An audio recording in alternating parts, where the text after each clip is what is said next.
கிழங்கு வறுவல் பண்ணுறேன். அது கடாய் வச்சு ஆயில் போட்டாச்சு. இப்போ இதில் கடுகு போட்டுக்கலாம். இப்போ இதில் வெங்காயம் பண்ணிக்கலாம். வெங்காயம் பண்ணி கொஞ்சம் கல் காட்டு வதக்கிட்டு இதில் பூண்டு கொஞ்சம் ஆட் பண்ணிக்கலாம். இது நல்லா வதக்கலாம். இப்போ இதில் தக்காளி ஆட் பண்ணிக்கலாம். 2 பழுப்பு தக்காளி நல்லா வதக்கிக்கலாம். நல்லா மசிய வதக்கிக்கலாம். தக்காளி வெங்காயம் பூண்டெல்லாம் நல்லா வதங்கிடுச்சு. இப்போ இதில் நம்ம கட் பண்ணி வச்சுக்கிற கருணக்கிழங்கு ஆட் பண்ணிக்கலாம். இப்போ இது நல்லா நம்ம வதக்கிட்டுக்கலாம்.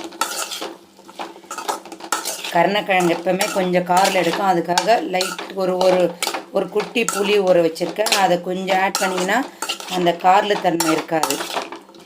இப்போ இது நல்லா வதங்கிட்டு மஞ்சள் 1 டீஸ்பூன் குழம்பு மிளகாய் அதில் ஆட் பண்ணிக்கிட்டு இது நல்லா மிக்ஸ் பண்ணிக்கலாம்.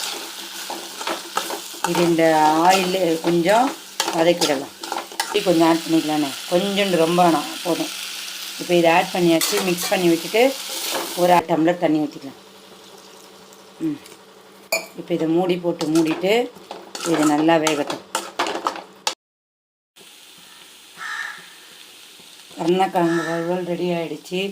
நல்லா பாருங்கள், செம்ம டேஸ்ட்டாக. இப்போ இது மேலே கொத்தமல்லி தூவி நல்லா கலக்கி விட்டுட்டு